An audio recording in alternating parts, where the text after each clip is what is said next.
लेकर आपको ताज नगरी आगरा और सुनते हैं कि वहां की जनता क्या कहती है। आज हमारे साथ कुछ लोग यहाँ मौजूद हैं, इनसे बात करते हैं कि आखिर किन मुद्दों को देखते हुए वो किन सरकार को चुनेंगे। जी, क्या नाम है आपका? तपेश शर्मा। तपेश जी, किन मुद्दों को ध्यान में रखते हुए किन क्या वोट देंगे, किसको वोट देंगे? देखिए, तो अंतर्राष्ट्रीय स्तर पर हमारे देश का जो प्रतिनिधित्व कर रहे हैं हमारे प्रधानमंत्री जी, वो एक बहुत ही मजबूत छवि अब देश की इस वक्त बनी हुई है और हम चाहते हैं हमारा देश ऐसे ही हाथों में रहे। जो देश सारे विश्व में हमारे देश की स्थिति जैसे अभी मजबूत है वैसे ही बनी रहे।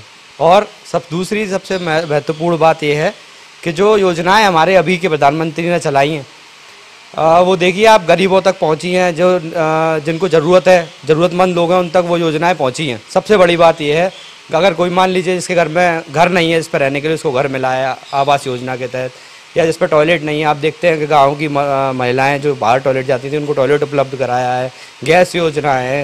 ये सारी योजनाएं अभी तक जो पहले योजनाएं तो आती थी लेकिन वो नहीं पहुंच पाती थी प्रॉपर, अब वो देखिए कि वो उस चीज़ में सबसे बड़ा सुधार आया कि वो योजनाएं हर स्तर तक, हर निम्न से निम्न से स्तर तक पहुंची है वो योजनाएं।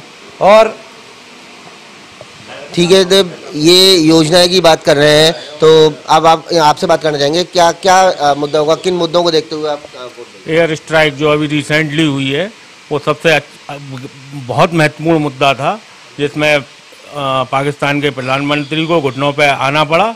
उसके लिए हम सिर्फ मोदी जी को ही चुनेंगे। जी, आपका क्या मत है? मेरा मत तो यह था कि जो आदमी देश का विकास करे, इंटरनेशनल फंड्स को इकट्ठा करे, इंटरनेशनल इंटीग्रिटी को इकट्ठा करे, वही आदमी देश का प्रधानमंत्री होना चाहिए। माननीय नेताओं ने लोकसभा में भी एक व्यक्ति को नामित कर चुके हैं। अब मैं उनका नाम चुनाव की वजह से नहीं लूँगा, परंतु सब लोग जानते हैं कि देश का विकास, देश का चौकीदार, देश का रक्षक कौन बना हुआ है। मैं उसी आदमी के लिए सोचूंगा कि वही आदमी नेतृत्व करे।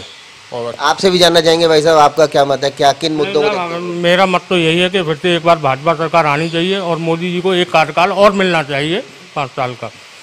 और मोदी जी ने देश का विकास, कुछ विरोधी पार्टी कहती है कि मोदी जी ने कुछ नहीं किया इन बीते हुए 5 सालों के अंदर, पर मोदी जी ने काफ़ी विकास किया है इस देश का। और आज हमारे देश की अंतर्राष्ट्रीय स्तर पर जो छवि उभर के आई है, जो आज तक कभी भी इस देश की आज तक नहीं थी। अभी आप ये हमारा पायलट जब पाकिस्तान ने अभिनंदन जी को गिरफ्तार कर लिया था, तो आज तक इतनी जल्दी 24 घंटे के अंदर किसी को भी हमारा कोई सैनिक वापस नहीं आया है पाकिस्तान से। ये मोदी ही थे जिनकी वजह से अभिनंदन जी की सकुशल वापसी घर पर हुई है। चलिए, आपकी और राय लेना चाहेंगे कि आपका क्या मत है? जी सर, मैं चाहता हूँ कि ना हमारे भारतीय जनता पार्टी के प्रधानमंत्री हैं मोदी जी, उन्होंने पूरे देश का सबके साथ लेकर विकास किया है और सब जगह नई नई सड़कें बनाई, नए रोड बनवाए और नई कई योजनाएं, आयुष्मान योजना है, प्रधानमंत्री मुद्रा योजना है और अटल आयुष्मान योजना है। जो आयुष्मान योजना है जिसमें गरीब लोग अपने घरों में इलाज नहीं करा पाते हैं, उन योजनाओं का आयोजन किया, उनका प्रचार लागू करी हैं। ऐसे ही प्रधानमंत्री हम चाहते हैं कि हमारा देश का प्रधानमंत्री ऐसा ही हो जो है ना सबको लेके साथ में चले। तो ये आगरा की जनता की राय थी, उनका मत था कि उन्हें ऐसा प्रधानमंत्री चाहिए जो लगातार ऐसी योजनाएं को दे रहा है जिससे जनता को लाभ हो रहा है, गरीब लोगों को लाभ हो रहा हो। कैमरा पर्सन सुनील आजाद के साथ विवेक जैन, नेशनल वॉइस आगरा। और हमारे साथ हमारे सहयोगी विवेक जैन जुड़े हैं आगरा से, कई लोग उनके साथ मौजूद भी हैं। विवेक, तमाम तरह की बातें निकलकर सामने आई, लेकिन सभी ने एयर स्ट्राइक का जिक्र बड़े जोर शोर से किया है। एक व्यक्ति थे जिन्होंने कई योजनाओं का जिक्र भी किया जो एनडीए सरकार और मुख्य तौर पर योगी सरकार की तरफ से दी गई। जनता उत्तर प्रदेश की और मुख्य तौर पर आगरा की 2014 से 2019 के बीच कितना बदलाव महसूस कर पाई? जो तमाम योजनाओं की बात की गई, उज्ज्वला योजना, सौभाग्य योजना, क्या ये उन तक धरातल तक पहुंची है?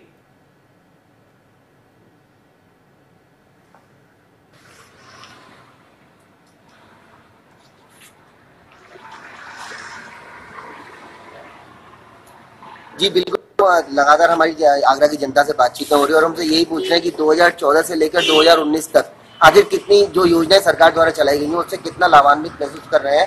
हमारे पास इस समय कई लोग मौजूद हैं, इन्हीं से बात करते हैं। क्या नाम है आपका? मनोज भाटिया। भाटिया साहब, आपसे जानना चाहेंगे कि जो सरकार ने जो योजनाएं चलाई थी क्या वाकई वो धरातल तक पहुंची है, लोगों तक पहुंची है, लोगों को उनका फायदा हुआ है? बिल्कुल, ऐसा सामने साफ साफ दिखाई दे रहा है कि जो दुर्घटना बीमा योजना, जिस तरीके की 12 रुपए और 330 रुपए में जो लोगों को जो दुर्घटना बीमा का योजना दी गई थी, ऐसे मेरे कई मिलने वाले और कई परिचित हैं जिनको मैंने देखा, जिनका एक्सीडेंट्स हुए हैं और उनको 2-2 लाख रुपए का बीमा वापस मिला है। तो इस तरीके से ये योजनाएं करी गई हैं। लेकिन इसके साथ साथ मैं ये भी कहना चाहूंगा कि 3 मूलभूत चीजें हैं, शिक्षा, स्वास्थ्य और हमारी जो सुरक्षा, इनके ऊपर सरकार को और काम करना चाहिए। क्योंकि शिक्षा अगर हमारी होगी तो उससे अपने आप ही हम लोग जब जागरूक होंगे, और शिक्षा अगर रोजगार पूरक शिक्षा होगी तो उससे हम जागरूक होंगे, उससे हमारा स्वास्थ्य, और स्वास्थ्य के संबंध में यह कि सरकार ने गरीबों के लिए बहुत अच्छी योजना चालू करी है। लेकिन इसके साथ साथ मध्यम वर्ग को अगर कुछ पैसे कम होकर अगर कुछ सही मूल्य में अगर दवाइयां मिलने लग जाए, जैसे कि बहुत कुछ अभी बहुत सी दवाइयों के रेट कम किए गए हैं, तो बहुत ही अच्छा होगा। और सुरक्षा के मद्देनजर तो कुछ कहने की जरूरत नहीं है, हम सभी देख रहे हैं कि हमारी ये सरकार कितना अच्छा कार्य कर रही है। आपसे जानना चाहेंगे जो प्रधानमंत्री ने या जो सरकार ने यहाँ पर जो करा है उससे कितना आपको फायदा मिल रहा है? क्या काफी चीजों का फायदा देखने में मिलता है, और ये है कि जितना भी किया जा रहा, अब महसूस होता है कि हाँ, चीजें काफी चीज पहले से बदल गई हैं जो पहले के मुकाबले।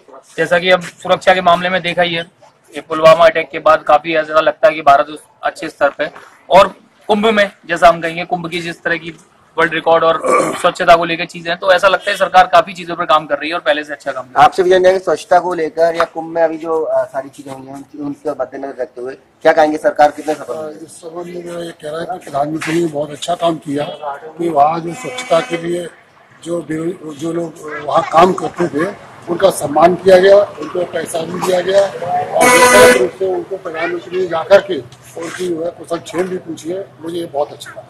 चुनाव होने वाले हैं, कभी भी घोषणा हो सकती है किसी भी समय, तो आपका क्या इसमें मत है? क्या मुद्दा रखे, क्या मुद्दा है? यहाँ पर मुद्दा एक ही है, हिंदुस्तान के अंदर पहला टेररिज्म का है। मैं जैसे टेररिज्म भी खत्म हो जाएगा तो देश की आधी व्यवस्था क्या बिल्कुल सरकार ये है कि जो देश के हित में काम करे, झूठे आश्वासन न दे। तो यही हमारा मकसद है, ये निकालने का कि क्या जनता आखिर चाहती है हर लोकसभा सीट की, क्योंकि आगरा भी बेहद महत्वपूर्ण इसलिए हो जाता है।